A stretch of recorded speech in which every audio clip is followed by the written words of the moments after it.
ഉള്ള ഫണ്ട് വീട്ടിൽ നിന്ന് കിട്ടി പഠിക്കുന്ന എല്ലാ പിള്ളേരും അടിച്ചു പൊളിച്ച് നടക്കുമ്പോൾ നമ്മളവിടെ സ്ട്രെസ്ഡ് ആയിട്ട് ചായ കുടിക്കാൻ ചായപ്പീടിയിൽ ഇങ്ങനെ നോക്കി നിൽക്കും.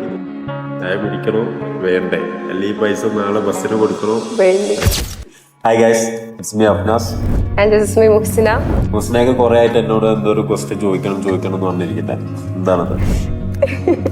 ഓക്കെ, അപ്പൊ എനിക്ക് ചോദിക്കാനുള്ള ക്വസ്റ്റ്യൻ എന്ന് വെച്ചിട്ടുണ്ടെങ്കിൽ, വയനാട്ടിൽ നിന്ന് നമ്മളെല്ലാം വയനാട് നിൽക്കുമ്പോൾ ഒരു വലിയ കൾച്ചറായിട്ട് തോന്നുന്നത്. അപ്പൊ അങ്ങനെയുള്ള ഒരാള്, വയനാട്ടിൽ നിന്നുള്ള ഒരാള് പുറത്തൊക്കെ വന്ന് പഠിക്കുമ്പോൾ നിങ്ങൾ എന്തൊക്കെയായിരിക്കും ഡിഫിക്കൽട്ടീസ് ആയിരിക്കും നേരിട്ടുണ്ടായിരിക്കും? ഞാൻ പഠിച്ചത് എറണാകുളത്താണ്.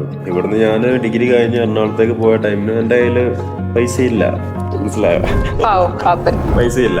അപ്പൊ പൈസ ഇല്ലാത്ത സിറ്റുവേഷനിൽ നമ്മൾ ഫസ്റ്റ് അവിടെ ട്രെയിൻ ഇറങ്ങിയ പാട് നമ്മൾ ആദ്യം അന്വേഷിക്കുന്നത് റൂമാണ്. ഹോസ്റ്റൽ സൗകര്യം ഉണ്ട്, PG ഉണ്ട്, പിന്നെ നമുക്ക് വീടെടുത്ത് നിൽക്കാം. ഈ 3 ഓപ്ഷനും ഉണ്ട്. പക്ഷെ ഇതിനൊക്കെ പൈസ കൊടുക്കണം.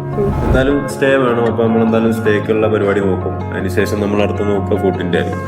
ആ ഫുഡിന്റെ നോക്കുമ്പോൾ തന്നെ ഗ്യാസും കുറ്റി, ഗ്യാസ് സ്റ്റവ് എന്നൊക്കെ പറഞ്ഞിട്ട് കുറെ സാധനങ്ങൾ നമ്മൾ അവിടെ നോക്കണം. നമ്മൾ നിന്ന റൂമിന്റെ അവിടുന്ന് നമ്മൾ പഠിക്കുന്ന ഇൻസ്റ്റിറ്റ്യൂട്ടിലേക്ക് ഒരു ഗ്യാപ്പ് ഉണ്ടാവും. അപ്പൊ അവിടുത്തെ ട്രാവലിംഗും പരിപാടിയൊക്കെ ആയിട്ട് അതിനൊരു എക്സ്പെൻസ് ആണ്. അപ്പൊ ഫസ്റ്റത്തെ ഒരു 2 ആഴ്ച നമുക്ക് വീട്ടിലത്തെ സഹായത്തോടെ മുന്നോട്ട് പോകാൻ പറ്റും.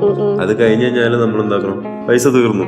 അപ്പൊ യൂഷ്വലി പണിക്ക് പോകേണ്ടി വരും. ആ പണിക്ക് പോകുന്ന സിറ്റുവേഷനിൽ 2 മണിക്കൂർ ക്ലാസ്സും ബാക്കിയുള്ള ഫുൾ ടൈം നമ്മൾ പാർട്ട് ടൈം ജോബിൽ എൻഗേജ്ഡ് ആയിരിക്കും. അപ്പൊ ഇത് രണ്ടും കൂടി വൻ പ്രഷർ ആവും. ലാസ്റ്റ് നമ്മൾ കോഴ്സൊക്കെ പഠിച്ച് പ്ലേസ്മെന്റ് ഒന്നും കിട്ടാതെ ആകെ നട്ടം തിരിഞ്ഞ് നിൽക്കും. ഇതൊക്കെയായിരുന്നു നമ്മൾ മെയിൻ ആയിട്ട് ഫേസ് ചെയ്യുന്ന ഇഷ്യൂ. നേരെ മറിച്ച് നമ്മുടെ നാട്ടിൽ അതിനൊരു ഓപ്പർച്യൂണിറ്റി ഉണ്ട്. ഇപ്പൊ നമ്മൾ BBA വയനാട് ഉണ്ട്. അപ്പൊ അങ്ങനത്തെ ഒരു ഓപ്പർച്യൂണിറ്റി എനിക്ക് പണ്ടേ ഉണ്ടെങ്കിൽ ഞാൻ ആദ്യം ചൂസ് ചെയ്യുന്ന സമയത്ത് അങ്ങനെയൊന്നും ഉണ്ടായിരുന്നില്ലല്ലോ. നമുക്ക് ഇവിടെ ഉണ്ട്, പക്ഷെ ട്രെൻഡിങ് ആയിട്ട് വരുന്ന കോഴ്സസോ കാര്യങ്ങളൊന്നും ഇവിടെ ഇല്ല.